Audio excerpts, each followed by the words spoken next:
Hello, this is Dr. Benson. As promised, I am creating this short video to walk you through the instructional materials activity.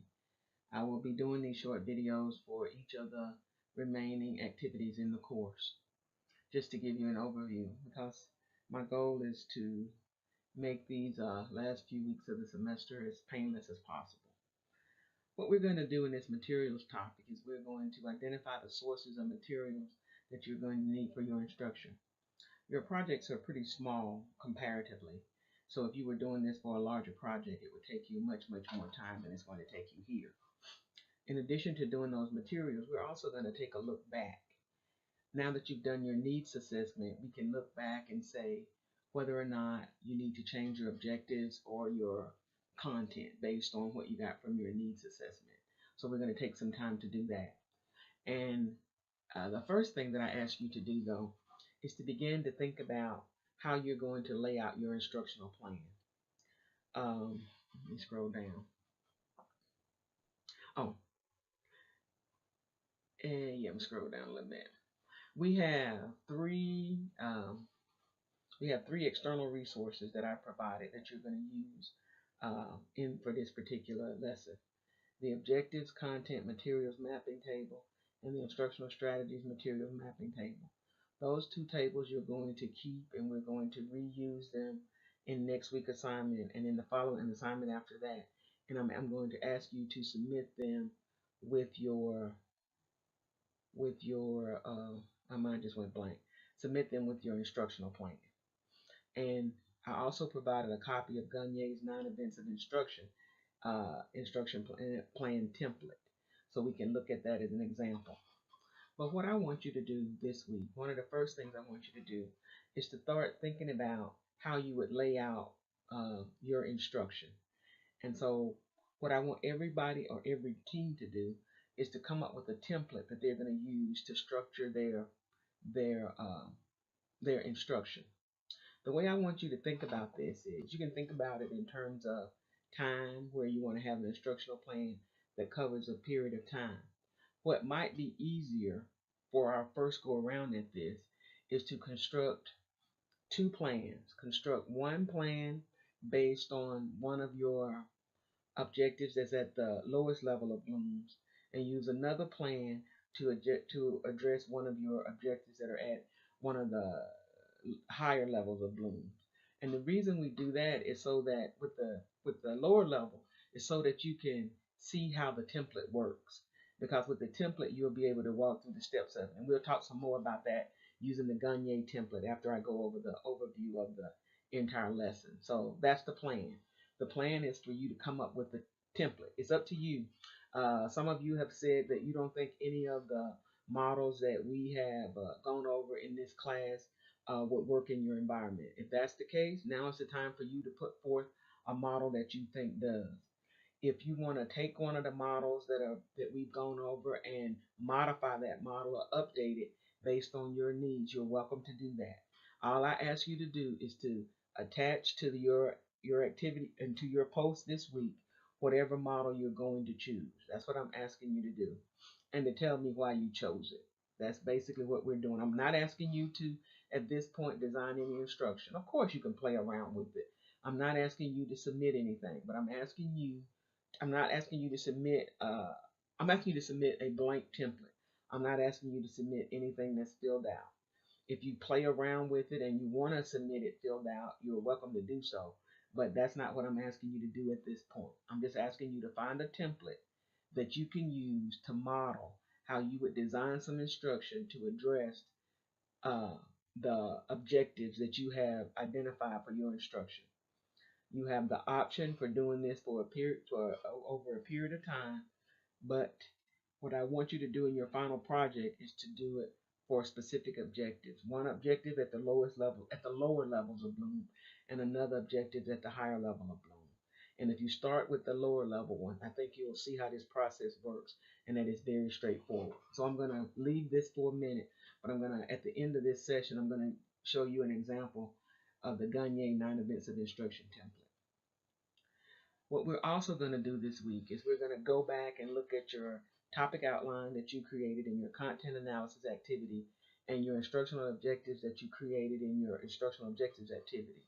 Now that you've completed your needs assessment report and you have some data from your learners, I want you to go back and think about whether you need to update this topic outline, whether you need to update your objectives. I'm also asking you to go back to those discussion boards and look at the comments that you got from me and the comments that you got from your peers, and to see if you need to incorporate any of those in in updating your content analysis or in updating your objectives. So this is a way for you to do some formative evaluation. We talk about the instructional design process as being an iterative process, always revising. This is what you're doing now. You have some data. You didn't have much time to look at the feedback and incorporate it when we were looking at these two activities. So you have some time to do it now. And everybody on the team needs to go back and look in their section because you got different feedback from the different people who were in your areas. But this should be, most of you responded to the feedback at least, so you know what it is. And you also should go back and look at my grading comments. So when I graded it, even if you got 25 points, a lot of time I still provided some general comments for the entire class. So that's kind of where we are. So I want you to revise them, and after you revise them, I want you to tell me what they are. And then in this number 4 here, what I'm asking you to do is to make sure that your objectives and your content are aligned. I had you to do this back in the instruction. That was an activity. Well, no, it wasn't. That was a support sheet for you to do this back in your instructional objectives activity. If you did it, you're way ahead of the game. If you didn't do it, you can do it now. All I want you to do is to create a table, and I have the table here, so you don't even have to create it. Let me see if I can open it right quick.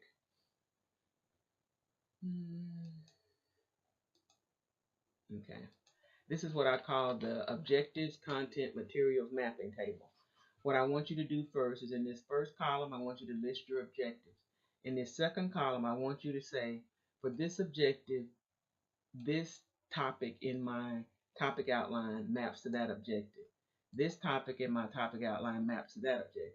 So you may have a topic and some subtopics here, a topic and some subtopics here that are associated with this objective. But the idea is for you to make sure that for every objective, you've identified the content, and that for every piece of content you said you need to cover, that you have associated that with one of your objectives. This is just one way for you to double check that your instruction is going to cover what you said it was going to cover. Since our projects are small, this will probably be a very easy activity for you. But you can imagine how this would be if you were then doing something bigger that was like a course. This would be very much helpful. So that's what I'm asking you to do. I'm asking you to make sure that you have content for all of your objectives and objectives for all of your content. And if something is missing, you need to go ahead and add it. Okay? If you feel like you need to get rid of an objective, which I don't advise you do, because you gotta at least have something at the lower level of Bloom and something at the higher levels of Bloom in order to do your final project. Okay? Now, the third column in this table is the next item that you have to do. Here, I want you to tell me what the source is of this content. So, in your topic outline, you had your Roman numeral 1 was something. So, where are you going to get this content from? Is it from a book? Are you going to have is it going to be student created, where you're going to have your students go out to the internet and find this material? Or are you going to have to go out to the internet and find this material? Or is there some other way that you're going to get this content? So where is this content going to come from? So we're just making sure that we have sources for all this content. Because even if you don't present this content or have your students present it in class, you can at least provide it as a resource to make sure that your students have access to the information that they need in order to do their job. And there are a couple of notes down here that you should read just to make sure. But the table has already been created for you. The next thing, and that's this one here. The next thing, and what you're going to do is after you do this, complete that table, you're going to attach this table to your post. The next thing I'm going to asking you to do is go back to the instructional strategies activity. You remember when you took those 20 activities from Bonk? I want you to do something similar. Now, most of you have a table, so you can just modify that table to give me the information that you need. So what I did here is I put the number in column 1, I put the name in column 2. Some of you put the number and the name together. That's perfectly fine. You can merge those two columns if you want to. In column 3, I want a description of how you would apply this activity. That's the activity that you came up. That's the name from the bunk book. That's the name from the bunk book. And this is how you were going to use it. You've already given me that. So you're either putting it in this table or you're adding my last two columns to the table that you already have. My last two columns are the materials column. And basically what this says is what materials or content, technology, whatever, what do you need in order to carry out this strategy? You're going to list that here. It can be more than one thing, and you need to tell me what the source is. If it's existing, you need to tell me what it is. If you're going to have to create it, you need to tell me what it is. If the student is going to create it, you need to tell me what it is. Or you need to tell me that it's something else and tell me what that is. Those are listed in this column. I want the materials that you as the instructor are going to need. On the other side, in this column, I want the materials that your learners are going to need in order to carry out this activity. There may be some duplication here. There may not be any duplication here. But it's up to you to look at this activity that you said that you were going to do and to tell me what materials you need to support it and what materials your students will need to support it. Once again, after you fill this chart out, you will attach it to your post as part of the assignment. Okay? And then you have two reflection questions, and they basically have to do with aligning your objectives and content. Do you think it's important? Why? And how do you do it in your current practice? So that's about it. This is not a difficult activity. It's probably one of your easier ones, but you're gonna have to do it. So let's go back now to this first part that I talked about, this Gagne template. I'm going to put a bookmark, I think, in this video, and I think I can do that so that you can get back to this point when you want to look at that Gagne table. So let's do that now. Let me make sure I have it open. There it is right there. I think I've already opened it so I don't have to go back and look at it. Oh no, that's not it. Here it is. What we have is an instructional planning sheet using Gagne's 9 events of instruction. Now, you've already had some exposure to this in your table 9.2 activity. Let's see if I can move this. I got to shrink it, I think. That's what I'm going to have to do. Give me a second to shrink this so that it'll fit in this space. Here it is. There we go.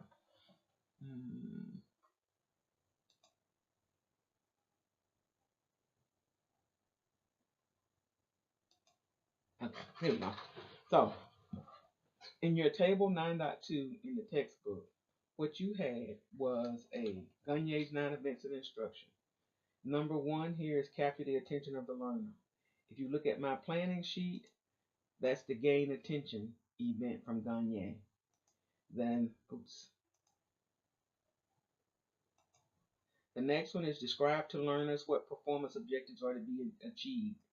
If you look at the planning, I'm going to get this right, y'all. I'm sorry.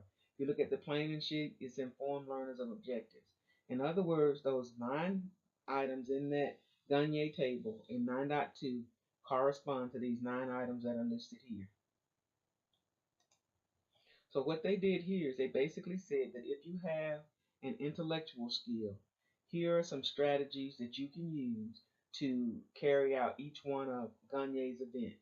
So basically, they said your first activity is to introduce some kind of change.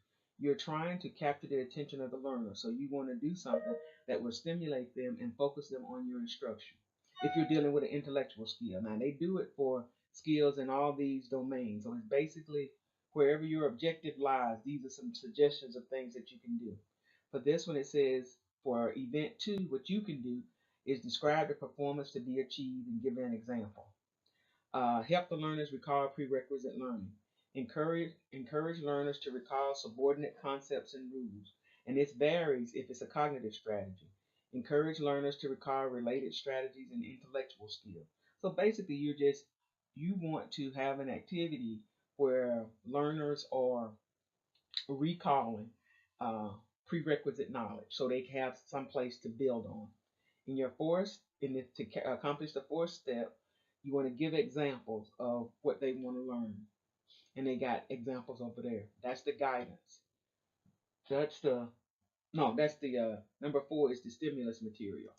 If I go back here, number 4 is present stimulus material. That's your basic content. Oops, I keep going to the wrong place. Sorry. And basically, down the line, it tells you how you can fill in what kind of activities you need to do each of these steps.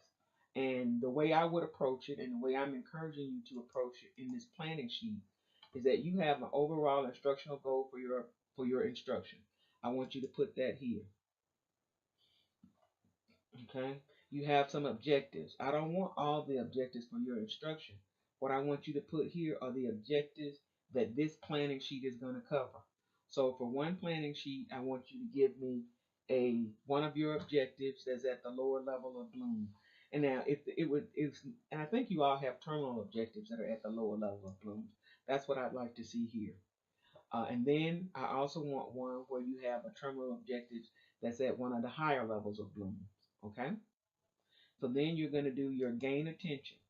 I want you to tell me what instructional strategy or activity you would use to gain attention when you're working on this particular objective. I want you to number your objectives up here and put that number over here. I want you to tell me where this event occurs, how much time it's going to take, and what media materials you're going to need. You got this already. You will have this on your sheets if you're using any of the activities that we have created in this course.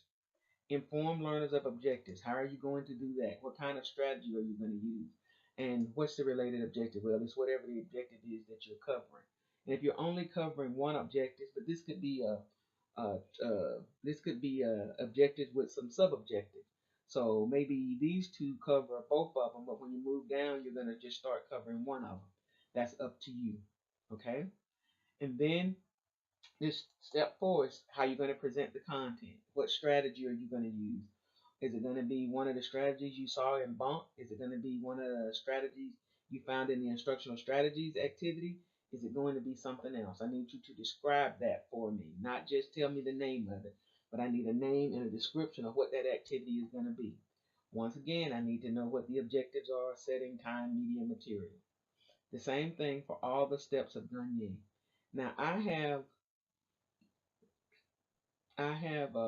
described these on the next page. Please ignore these points. I meant to get rid of them.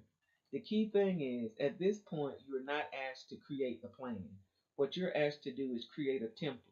And what this example is an example of the example. Yeah, it's a template that uses Gagne as the guiding instructional plan.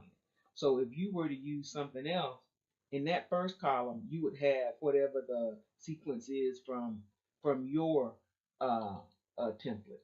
But I still want to know all this information. Maybe your template gives you more information in this. That's perfectly fine. But I need to at least get this information for each part of your template. And so that's what I want you to submit to me. Something that shows me the steps of your template and how you're going to associate all this information with it. Um, uh, there are some other things about Gagne that I'll bring up as we continue to move forward. But I think um, reading over these examples will help a lot. Yeah. Okay. But right now, remember, all I want is the template. I'm not asking you to fill in anything. If you want to practice or just play around with this by taking one of your lower level objectives and saying, what activities would I use in order for my students to develop to be able to meet this objective? What activity would I use in all 9 of these steps? And as we move forward and you get more comfortable, you'll be flexible enough to move these around. A lot of times people repeat these for if you're going to cover multiple objectives in an area. But like I said, I'll come back to this later as we begin to talk about this some more. I think that's about it. All I'm looking for is the sheet. I'm not looking for you at this point to fill the sheet in. I'm just looking for the sheet. So that's about it. I think that's it. I'm going to stop this for right now, and I will be back to for your next activity. So I'll talk to you later. Bye.